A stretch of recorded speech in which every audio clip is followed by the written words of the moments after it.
Assalamualaikum warahmatullahi wabarakatuh. Nama saya Muhammad Lutfi Hanafi, absen 23 kelas IP1 akan menyelesaikan tugas remedial Bahasa Indonesia. Resensi film. Identitas film. Judul film My Stupid Boss, sutradaranya Upi Avianto, produser Faredica, penulis naskah Upin Avianto, pemain Reza Rahardian, Bunga Citra Lestari, Bron Palare, Alex Abad, Atika Sohaima, Iskandar Zulkarnain, Kinwahce, genre drama komedi. Studio Falcon Pictures. Sinopsis film.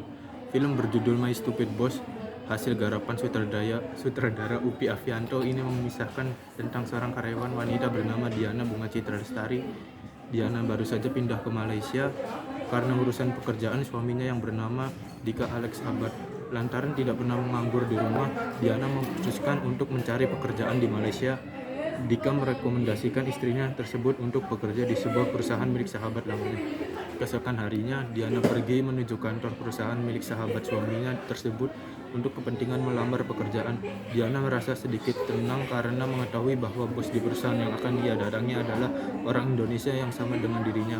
Maka dari itu ia berpikir bahwa pekerjaannya di perusahaan tersebut tidak akan menemui kendala yang berarti. Akan tetapi, semua asumsi yang Diana pikirkan sebelumnya salah besar. Pemilik perusahaan yang menyebut dirinya Bosman ini memiliki karakter dan perilaku yang aneh. Ia selalu banyak bicara, penuh curiga, merasa selalu benar sendiri, pelit, dan segala tingkah laku aneh lainnya. Bahkan ketika pertama kali Diana menemui bosnya, ia disangka seorang anggota yayasan yang ingin meminta sumbangan. Namun setelah beberapa saat mengalami keanehan-keanehan yang ditimbulkan oleh Bosman, akhirnya Diana diterima bekerja di perusahaan milik sahabat suaminya tersebut sebagai kepala administrasi. Keanehan demi keanehan yang ada pada Bosman tidak berhenti sampai di situ saja. Suatu ketika, Bosman menelpon Diana pada pukul 02.00 hanya untuk sekedar mengingatkan agar rapat bisa dijadwalkan pada pukul 09 pagi. Bosman juga mengingatkan agar rapat jangan sampai tertunda dan jangan sampai ada karyawan yang terlambat. Padahal seluruh karyawan tersebut Diana datang ke kantor setiap harinya pada pukul 08.00. Keanehan terus menerus sampai membuat Diana merasa sangat kesal. Pada atasannya itu tak hanya Diana saja yang dibuat kesal oleh Bosman, tapi seluruh karyawan termasuk para buruh di perusahaan tersebut memiliki masalah pribadi dengannya.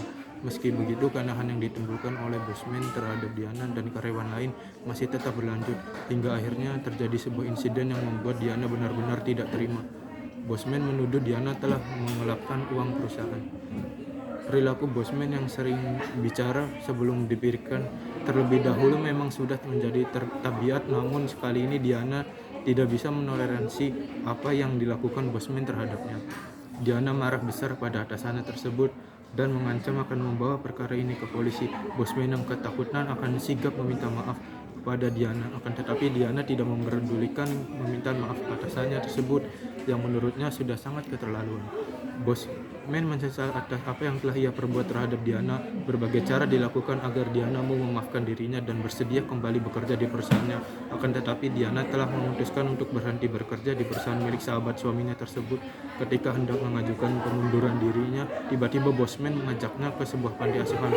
Bosman berniat untuk merenovasi gedung panti asuhan tersebut dengan bantuan yang terbilang cukup besar.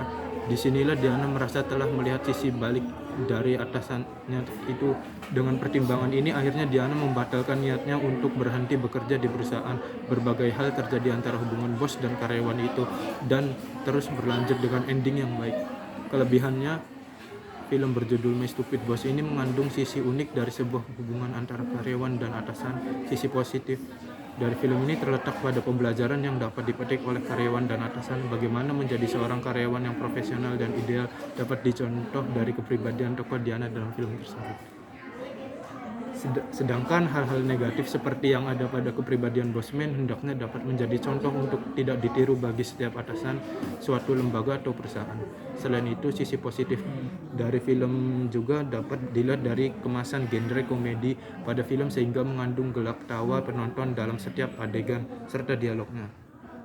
Kekurangan film pada film ini terletak pada penggunaan lokasi syuting yang terlalu banyak berada dalam suatu kantor sehingga terkesan tidak adanya variasi lokasi pengambilan adegan. Selain itu, terdapat beberapa dialog yang dirasa tabu untuk diucapkan. Misalnya pada kata kera yang ditunjukkan kepada kerani, kepala administrasi, meski dengan maksud bercanda pada karyawan. Hal semacam ini sebaiknya tidak dipertontonkan. Cukup sekian yang dapat saya sampaikan, kurang lebihnya mohon maaf. Assalamualaikum warahmatullahi wabarakatuh. Waalaikumsalam warahmatullahi wabarakatuh.